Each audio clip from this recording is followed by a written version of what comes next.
Hello. This sermon audio is a ministry of the Town Church in Fort Collins, Colorado. If you would like to learn more about us, how to connect, or how to support us, go to our website, thetownchurch.org. While listening to the Bible preached is a healthy part of our spiritual formation, it is not the whole picture. So if you aren't a part of a local church, we encourage you to prayerfully commit to a local body of believers where you live. We're glad you can join us, and we hope God uses the following sermon to reveal more of His glory to you. Can you turn with me to Mark chapter 7, verses 24 through 37. And from there he arose and went away to the region of Tyre and Sidon. And he entered a house and did not want anyone to know, yet he could not be hidden.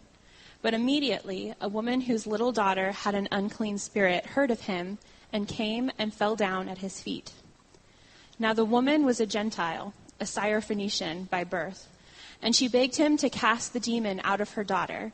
And he said to her, "Let the children be fed first, for it is not right to take the children's bread and throw it to the dogs."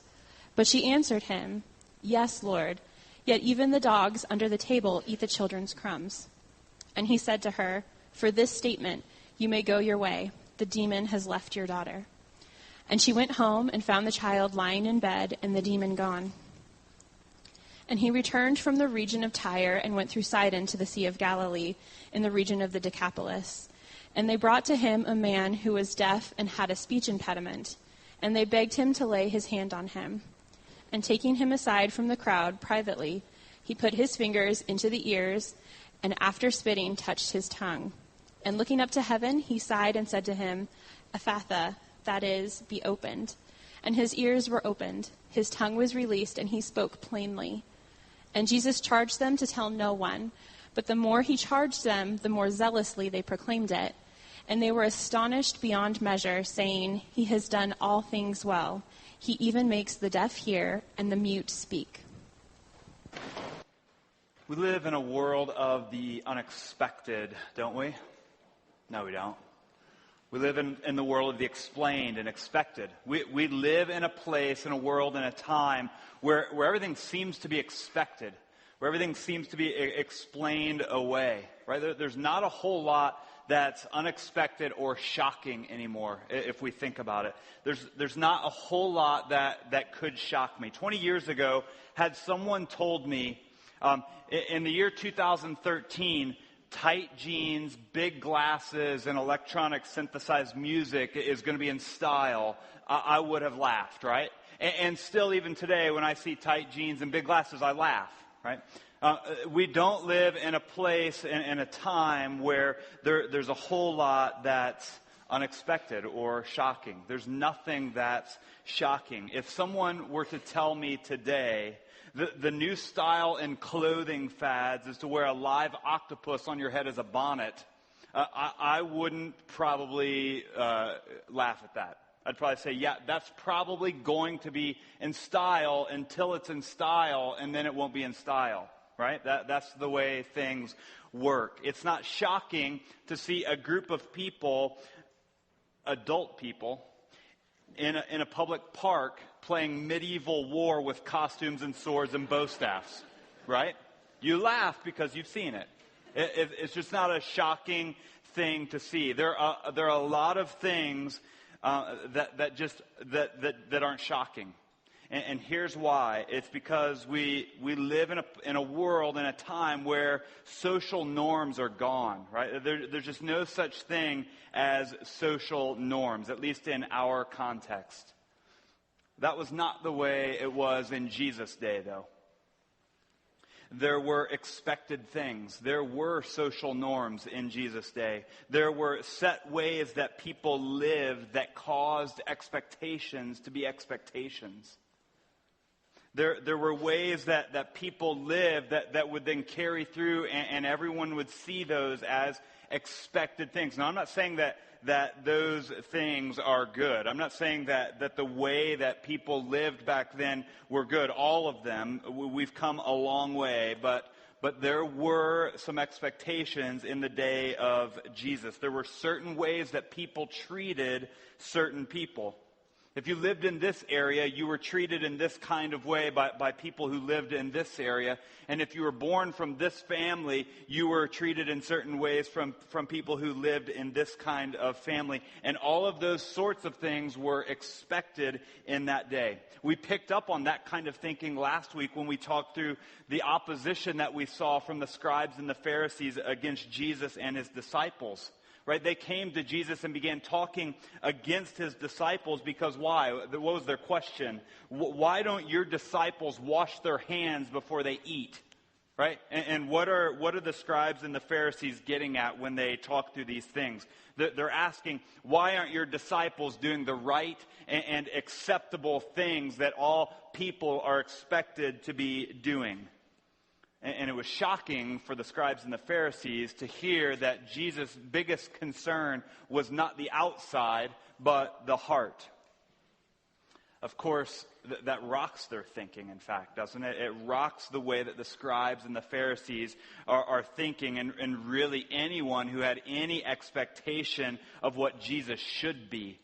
They had this expectation of this Messiah that was coming, and they knew the way he should be acting. The people were expecting a Messiah to come and to rule and reign with the power and authority of God. They were expecting someone to come in and do it in that way. They weren't expecting someone to come in and rearrange the way that they were thinking, the way that their heart moved towards certain things, right? They were expecting someone to come in and rule and reign under the power and authority of God, presenting his law as the most important thing.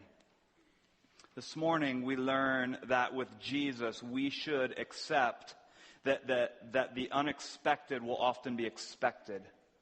Did you hear that? That the unexpected is often expected. We see that he comes to those who are unexpected, and he does unexpected things when he interacts with them. We see in this story of the woman and her daughter, as well as the man who was deaf and had a speech impediment, that he comes to those who are unexpected, and we see that in our own lives as well. We see that in our own lives as well. So here's what we see first. We see that Jesus comes to the unclean. He comes to the unclean. We see that in both of these stories. This is who Jesus is. Mark intentionally, very, very intentionally, slams these two stories down on the heels of what just happened with this encounter with the scribes and Pharisees. Don't see that as a mistake. Mark very intentionally puts this story right on the heels of that, because the scribes and the Pharisees thought they were right in all things, right? They were right. These were Jewish men of the law of God. They think, why aren't more people like us? That's what they're thinking. And so Mark puts these two stories here because the scribes and the Pharisees are thinking, if God was for a group of people, it was for a group of people like us. We deserve to be a part of God's chosen people. We deserve this. We deserve to be a part of the inside crowd.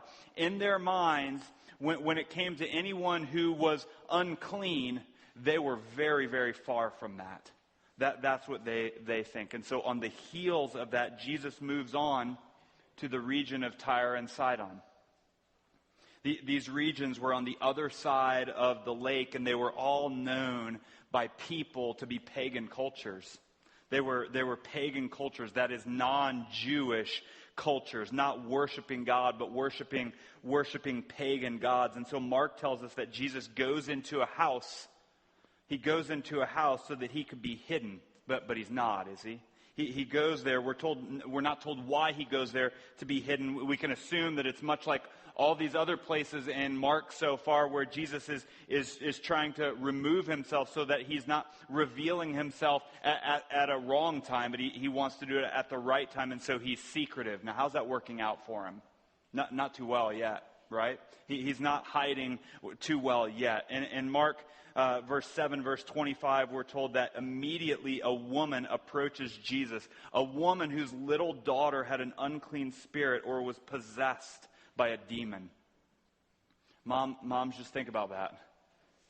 A woman approaches Jesus who's got a daughter who's at home, and she has an unclean spirit. She has a demon. And this woman approaches Jesus and falls at his feet. Mark goes on to describe this encounter. I think we see it in 4 ways that should cause good Jewish eyebrows to raise. Right? So you can check your eyebrows there to see if they're good Jewish eyebrows. But these things in verse 26 should cause your eyebrows to raise. First, she's a woman. Right? She's a woman. She approaches Jesus. She's a Gentile, Mark tells us. She's not just a Gentile, but she's a Syrophoenician by birth. She's someone who's known to be a part of a pagan culture who'd done some pretty wicked things. And she's got a daughter with an unclean spirit. In terms of being unclean in this day, that's 4 strikes against this woman. Right? And I don't know a lot about sports, but I know that 3 strikes is out. And she's got 4 strikes against her. She has no business approaching Jesus, and Jesus has no business giving her the time of day, at least according to the expectations of the people of this time. This interaction should not be happening. The only thing that this woman brings to the equation is her deep need for someone else. The only thing that this woman brings to this equation is her deep need for someone to help her. I want that to sink in to all of us, because that's something we all need to hear. This story should bring to mind something we've already looked at in the book of Mark. If you've been with us, there's someone else that comes to Jesus and falls at his feet. Do you remember that? Do you remember that man? He was a good Jewish man, Jairus. In the Jewish context, he was a good Jew of good Jews. He was the ruler of the synagogue, a president of the synagogue. Right? There are extreme contrasts between Jairus and this woman. Right? Extreme contrast. In terms of expectations, no one would expect Jesus to help the Syrophoenician woman. No one would expect that. In terms of expectations, everyone would expect Jesus to help someone like Jairus. And so we see here, Mark is showing us that here's Jairus, here's this woman. This woman's in desperate need, and Jesus sees her need, not her credentials. That's what Jesus sees. He sees the need of the woman and not her resume of being unclean. Jesus comes to the unclean. We need to remember that truth. We need to remember that truth, that he comes to those who are unclean and those who are unexpected. He cares for and seeks for those who are unclean. This woman falls at the feet of Jesus and begs him to cast out the demon from her daughter. Now, what do we see in that brief interaction? We see the elements needed to prepare the soil for the gospel to take root. Here's what I mean by that. I think in this interaction, we see the elements needed to prepare the soil for the gospel to truly take root. I think we see it in a few ways. First, we see someone who's unclean. That's an element that the gospel needs to take root firmly in someone's life. A woman who's unclean, not part of the group of God's chosen people. Beginning in Genesis chapter 12, if you go to the very beginning of the Bible, in Genesis 12, we see God's promise to Abraham that he would be the father of, the start of a great nation of people. These people would be God's chosen, special, elect people. God would give them laws to live by for their own protection and for their honor of him. And then God would set aside land for his people. You see that throughout the Old Testament. We see that a chosen people, right, given laws to know how to live, be protected, and live in a way that honors God, and living in a land that was chosen for you by God. And this woman was not any of those things. If you weren't a descendant of Abraham living under the law of God in the land that God set aside, you were unclean, pagan, Gentile, unable to gain access to the Father. That's this woman. That's who she is. Because of that, she's unclean, has no access to the Father.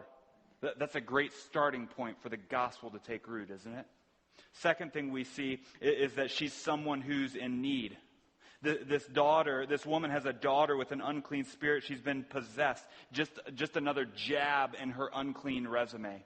really. She's an unclean woman according to the the Jews' expectations, and she has an unclean daughter. Third thing we see that for the gospel to take root in the life of a person is we see that this is someone who knows her need.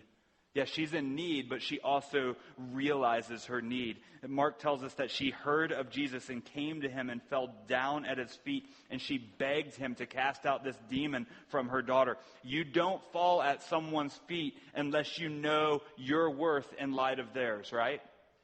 Or you tripped. One or the other. You don't fall at someone's feet unless you know your worth in light of theirs. You don't beg someone for something unless you are in desperate need.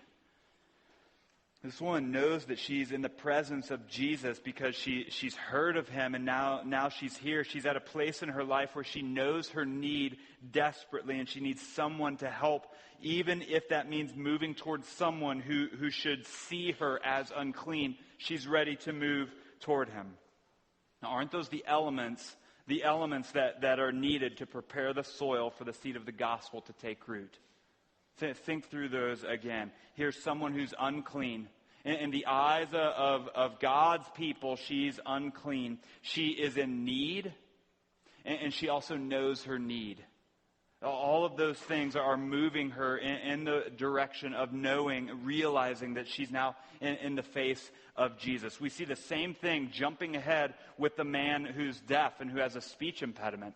Starting in verse 31, Jesus moves from the region of Tyre and Sidon and goes to another Gentile region, the Decapolis.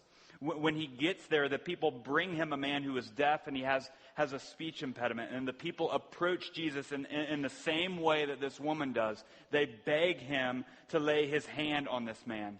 They come to Jesus begging. Again, this is someone who's considered unclean. Here's a man who's unclean in an unclean region. Someone like Jesus should not be expected to care for someone like this man, a Gentile.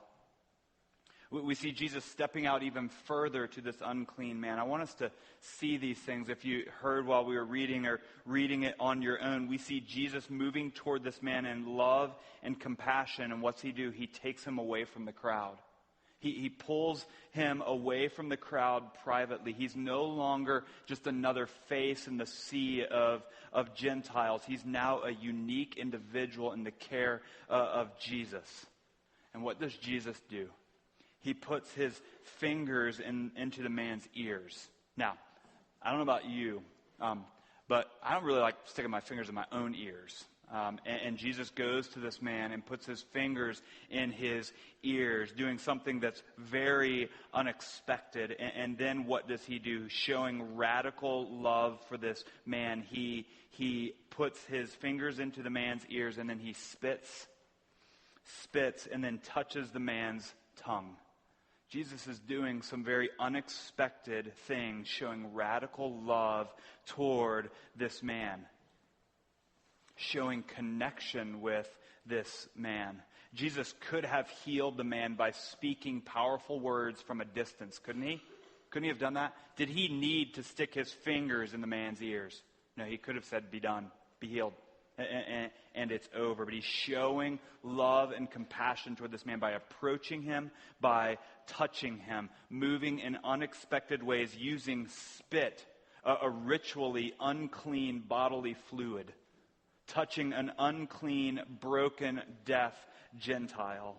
And then in verse 34, Mark tells us that Jesus looks up to heaven and sighs. He looks up to heaven and sighs while he says, be opened. Now, why does he sigh? He looks up to heaven, to his Father, in sorrow. The word that's used here is a sigh of deep, deep sorrow over the broken state of the world, over the sinfulness of the world that's caused this man to be in a state of brokenness. He looks to his Father and he sighs and he says, enough, be opened. Jesus comes to the unclean. He makes his way, approaches the unexpected in unexpected ways, and accomplishes unexpected things because sin in this world is to be expected. Do you see that? He approaches unexpected people in unexpected ways because sin in this broken world is to be expected. It is not a mistake that Mark drops these two stories here after this interaction with the scribes and the Pharisees. They are the expected recipients of this kind of interaction with Jesus, or at least that's what their minds are telling them. They are the expected recipients, but Mark is showing us that Jesus comes to the unclean. He comes to the unclean woman who has an unclean daughter, and he comes to the unclean man, and he touches him. He comes to those who are in need, who know their need. Right? The elements of the gospel that are taking root. Someone who's unclean, someone who's in need, someone who knows their need. Mark tells us, we've already gone through this, Mark tells us in Mark chapter 2 that Jesus tells us that those who are well have no need of a physician, but those who are sick. I came not to call the righteous, but sinners. This is Jesus' mission. He says, I came not to call the righteous, but sinners. He came to those who are unclean, those who are in need and know it. But it doesn't stop there, does it? Jesus doesn't stop with just coming to them, seeing what's happening. It doesn't stop there. He comes to the unclean, but he comes to make clean. That's why Jesus comes. His compassion and his love move him toward people to make them clean. That's why Jesus comes. That's part of why Jesus came. Let's look at these two stories and how they end. All right, we've worked through in kind of a chopped up way, I get that, the beginnings of both of these stories. But let's see how both of these stories end. Remember the woman that came to Jesus, fell at his feet, asking him to help her daughter. What does Jesus then do? He speaks to her in a parable, doesn't he? Kind of a strange parable that seems really strange to us. He speaks to her in a form of a story to teach a truth. In verse 27, he says, "Let the children be fed first, for it's not right to take the children's bread and throw it to the dogs." Now, read the story again sometime on your own, but nothing in here is pointing to children or dogs eating bread, right? And so she comes to Jesus asking for healing for her daughter, and Jesus turns it to this parable talking about children's bread and throwing it to dogs. Feeding children and feeding dogs. But here's the interesting thing that I want us to see in this. Throughout the book of Mark, we see disciples. Do they get the parables of Jesus? They haven't yet. Right? Jesus has to pull them aside and say, guys, come on, let me explain these things. You should be getting this. You're not. Right? And so throughout the book of Mark, we see the disciples not quite getting Jesus' parables, but here Jesus speaks one sentence to this woman, and it seems to be a distant from what the context is. And the Gentile woman who's unclean in lots of different ways, has an unclean daughter, understands what Jesus is saying. And how does she respond? Yes. Yes, Lord. Yet even the dogs under the table eat the children's crumbs. And so she understands and she responds. She gets the parable. She's come to Jesus asking for help for her daughter, and Jesus responds to let her know that he came first to help the Jewish people. Those are the children.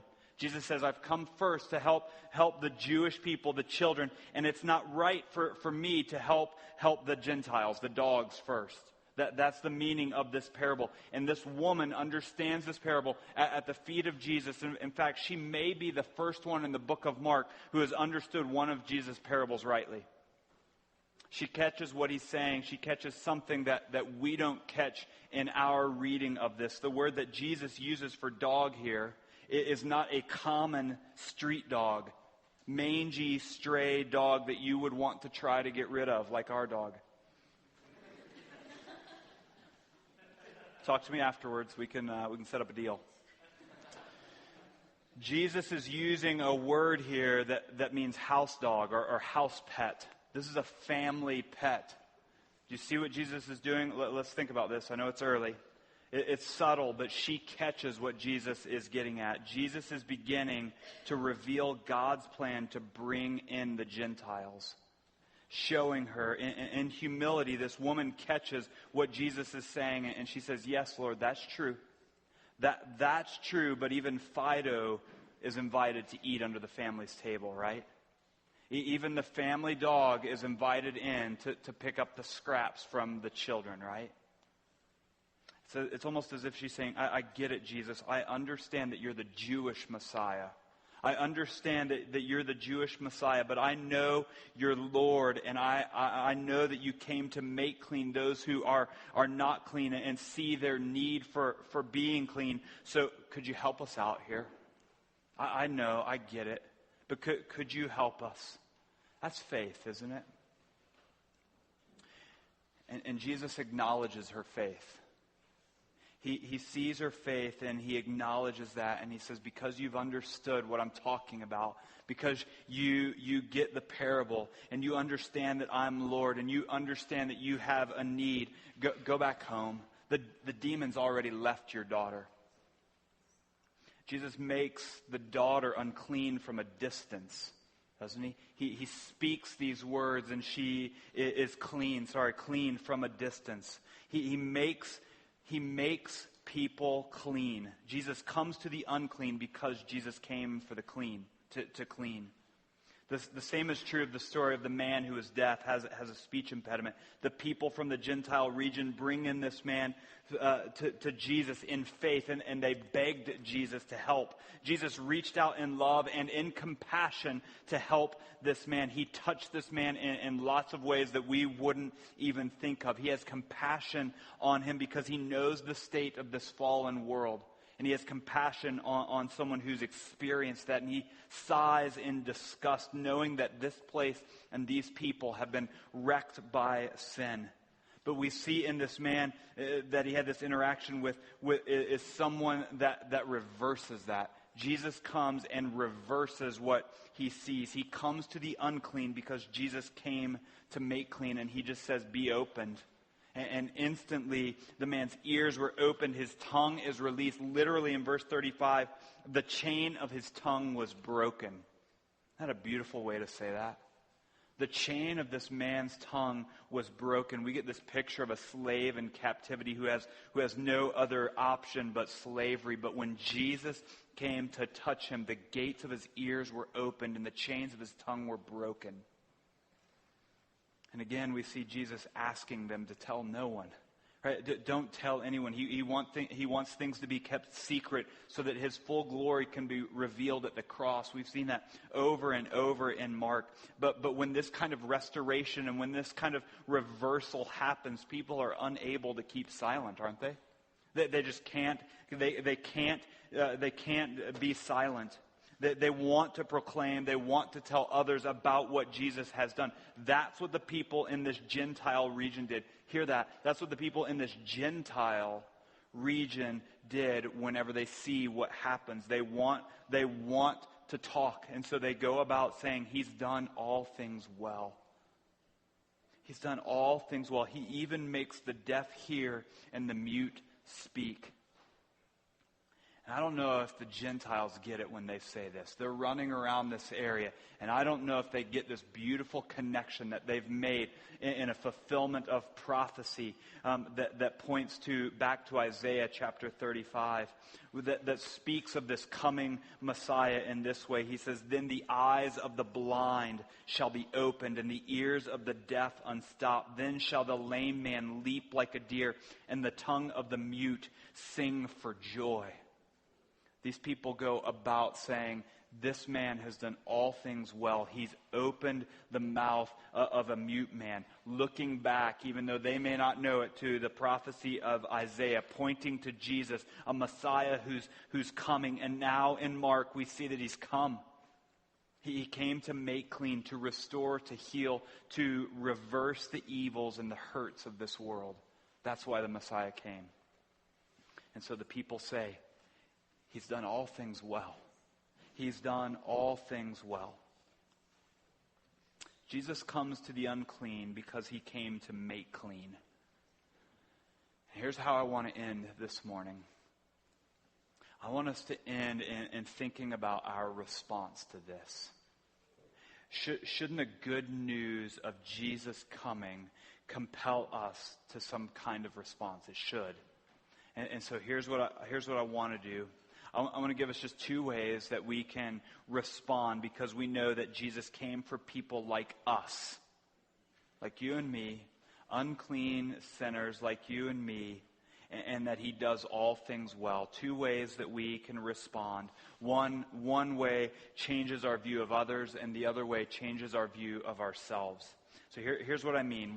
First, it changes our view of others. If we truly believe that Jesus came to the unclean to make clean, the way that we respond to hearing stories like this, the way that we communicate to others about things like this should be widespread.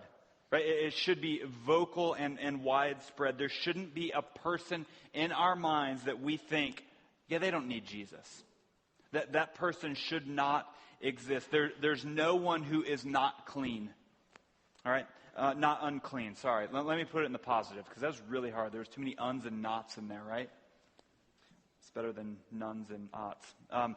There is no one who is clean who should be invited into God's family. Right? Hear that. There's no one who should be invited into God's family. And as we read stories like this, that should be something that triggers in our mind. But Jesus came to reverse that, and now he invites all kinds of unclean people in to restore them and heal them and ultimately clean them and make them pure by his blood. If Jesus comes to the unclean to make them clean, shouldn't that be a part of our mission? Shouldn't we, like the people in this Gentile region, be about speaking this? He has done all things well. But here's what I think we often do. I think we categorize people based on who we think should be brought into God's family. Does anybody else do that? I think we do that inadvertently at times. We don't even realize that that's going on. But we think things, or we may even say things, or we have this mentality. I think I'll go talk to my neighbor who's spiritual, who's open to spiritual things. They've even come to church a few times, and they enjoy talking about spiritual things. I think I'll go and I'll talk to that neighbor. And then there's I know where that neighbor stands on spiritual things. I know that they've told me that they want nothing to do with Jesus. And so where do we naturally gravitate? We gravitate toward the one who's in.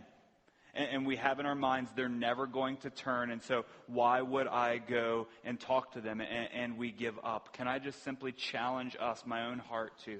Can I challenge us here, encourage us to see that every person is one that's in need of Jesus changing them? Every single person that we set eyes on. And so here, just practically, can I just lay out something practical for us all to do? And it's something I need to practice. Make a list of people that you never expect God to save. And then pray for them and expect it. Did you hear that? Sit down this week and make a list of people that you never expect God to save. Write their names down, begin praying for them, and then expect God to change them. Jesus went to a Gentile region to interact with a woman from a pagan background with a demon-possessed daughter. Your hippie college student neighbor has nothing on that, right? Your angry neighbor, elderly neighbor with lawn ornaments has nothing on that. Your mom or your dad or your brother, your spouse or your sibling or whoever that is in your mind has nothing on a woman with a pagan background who's seen as unclean and has an unclean daughter. So here's my question. Do we expect Jesus to change people? We should, because he comes to the unclean. He comes to the unexpected. He came to clean the unexpected. So first, that's our first challenge. Seeing Jesus in passages like this should change our view of others. As we look out, it should change our view of others. And then second, just quickly, it should change our view of ourselves. As we think about these passages, it should change our view of ourselves, because Jesus came to the unexpected Syrophoenician woman and the unexpected deaf man, and we should see ourselves in those people. We are the unexpected people. We are the Gentiles, the dirty, the unclean, the dogs. Not someone who should be invited in to be a part of God's family. Not someone who should be adopted in to be a part of God's family. This story is also ours, isn't it? It's ours. We should be reminded of our deep, deep need when we read stories like this. Now, if you're thinking, how can that be? That's not me. That's not really who I am. If you need help with your story, here's a great place to turn. Paul helps us with our own story. And here's what he said. Paul says this in Ephesians chapter 2. He says, "And you were dead in your trespasses and sins in which you once walked, following the course of this world, following the prince of the power of the air, the spirit that is now at work in the sons of disobedience, among whom we all once lived in the passions of our flesh." This is our story. "Carrying out the desires of the body and the mind, and were by nature children of wrath, like the rest of mankind." That's our story. If you need help with your story, there you go. That's our story. But Jesus comes for the unclean, doesn't he? He comes and he approaches those who are not the expected ones. He comes for the unexpected. And so Paul continues, "But God, being rich in mercy, because of the great love with which he loved us, even when we were dead in our trespasses, even when we were unclean, even when we were unexpected and unclean, God, through his love with which he loved us, even when we were dead in our trespasses, made us alive together with Christ. By grace you have been saved." And so shouldn't our response as we see ourselves in this story, unclean people like this woman and this man and ourselves, shouldn't our response be praise? Shouldn't our response be worshiping Jesus because he came for people like us? We just sang a song. Even 10,000 years of singing will not be enough. Our praise should be unending. Our response should be, "Jesus, you have done all things well. You've done all things well. By grace we have been saved." Shouldn't that be our response, a response of praise? And so this morning, I want to end with that. I want to end our time with worshiping Jesus. Worshiping Jesus through communion and through singing songs together. We end our time every week by celebrating the gospel, what Jesus has done for us. And so this morning we do that very thing. Jesus broke bread with his disciples, and he passed it to his disciples just before he was to be crucified. And he passed this bread to his disciples, and he says, "This is my body," showing them a picture of his broken body.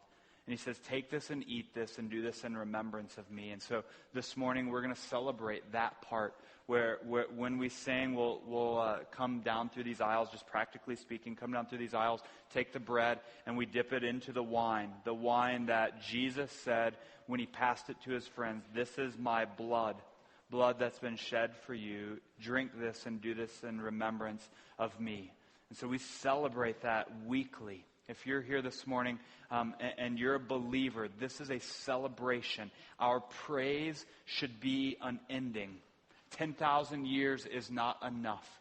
And so we're going to stand and sing and celebrate Jesus in that way. If you're here this morning and you're trying to think through all of those things and you wouldn't call yourself a believer and you wouldn't say, "Yeah, I'm following Jesus," then right now this morning it's a place for you just to stay right where you are. Think through the words we're singing, and my prayer for you is that Jesus would begin and continue to work in your heart. You're here for a reason this morning. Don't take that lightly. And so we're glad you're here, and we want to celebrate Jesus together. Let me pray for us, and then we're going to continue our worship of Jesus. Father, you are good. There's nothing good in me. The only thing good in me is good in me because you've made it good. And that's the same for everyone in this room. There's nothing that we've accomplished that makes us the expected person that you would choose. There's nothing in us that makes us good in your eyes. In so many ways, we're like this woman who had nothing to offer. We're like this man who had nothing to offer. We're in great, great need of a Savior, and that Savior is Jesus. And so this morning we bow before Him, knowing that He came and He stood in our place, taking on our sin, taking on your wrath, and giving us favor with you, and now you see us as righteous. That's unexpected. And it's not something that we deserve, but you have graciously and lovingly given us that. So our response this morning is praise, for you have done all things well. It's in your Son's name we pray. Amen.